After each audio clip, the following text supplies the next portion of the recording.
Friends ನಾ ಈಗ update ಮಾಡ್ತಾ ಇರೋದು ಬಂದು ಟಿಶ್ಯೂ ಸಿಲ್ಕ್ ಅಲ್ಲಿ ಲಾಸ್ಟ್ ಒಂದು ವಿಡಿಯೋ ಆಗಿರುತ್ತೆ.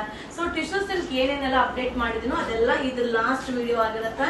ಸೊ ತುಂಬಾ ಚೆನ್ನಾಗಿದೆ, ನೋಡ್ತಾ ಇದ್ದಲ್ಲ ಎಷ್ಟು ಚೆನ್ನಾಗಿ ಕಾಣಿಸುತ್ತಾ. ಸೊ ಈ ರೀತಿಯಾದ ಸ್ಯಾರೀಸ್ ಎಲ್ಲ ನೋಡ್ಲಿಕ್ಕಿಂತ ವೇರ್ ಮಾಡಿದಾಗ ತುಂಬಾ ಚೆನ್ನಾಗಿ ಕಾಣಿಸುತ್ತಾ. ಇದೆಲ್ಲ 3900 4900 ಆ ರೇಂಜ್ ಐಟಮ್ ನ ಸೊ ನಮ್ಮ ಕಸ್ಟಮರ್ ಗೆ ವೆಡ್ಡಿಂಗ್ ಆಫರ್ ಆಗಿ ಅಪ್ಡೇಟ್ ನ ಕೊಡ್ತಾ ಇದ್ವಿ 1980 1980 ರೂಪಾಯಿ ಆಗುತ್ತೆ. ಸೊ ಇದೆಲ್ಲ ಏನಂದ್ರೆ ಹ್ಯಾಂಡ್ಲೂಮ್ ವೀವಿಂಗ್ ಆಗಿರುತ್ತೆ, ಹಾಗೆ ಸರಿ ವೀವಿಂಗ್ ಕೂಡ ಇದೆ. ಸೊ ವಿತ್ ಮೀನಾ ಬುಟ್ಟ ಸಾಫ್ಟ್ ಇದೆ, ಹಾಗೆ ಸರಿ ಎಲ್ಲ ಬ್ರೈಟ್ ಆಗಿರುತ್ತೆ, ಗ್ರ್ಯಾಂಡ್ ಆಗಿ ಕಾಣಿಸುತ್ತೆ. ಸೊ 1980 ಒಂದೊಂದೇ ಪೀಸ್ ಒಬ್ಬೊಬ್ಬರಿಗೆ ಮಾತ್ರ ಸಿಗುತ್ತೆ. ವಾವ್ ಏನ್ ಸಕ್ಕದಾಗಿದೆ ನೋಡಿ, ಸೂಪರ್ ಆಗಿದೆ. ಇದೆಲ್ಲ ಸೆಲೆಬ್ರಿಟೀಸ್ ತುಂಬಾ ಜನ ವೇರ್ ಮಾಡೋ ಒಂದು ಸ್ಯಾರಿ ಕಲರ್ ಆಗಿರುತ್ತೆ. ಸೊ ಸಕ್ಕದಾಗಿದೆ, ವಿಡಿಯೋನ ಶೇರ್ ಮಾಡಿ. ಸೊ ಬೇಗ ಬೇಗ ಬೈ ಮಾಡಿ, ಆಮೇಲೆ ಸಿಕ್ಕಿಲ್ಲ ಅಂದ್ರೆ ಬೇಜಾರ್ ಮಾಡ್ಕೊಂಡ್ಬಿಡಿ. ಹಾಗೆ ಫ್ರೈಡೆ, ಸ್ಯಾಟರ್ಡೆ, ಸಂಡೇ ನಿಮ್ಮ ಯುವರಾಜ್ ಸಿಲ್ಕ್ ಹೌಸ್ಗೆ ವಿಸಿಟ್ ಮಾಡಿ. Thank you.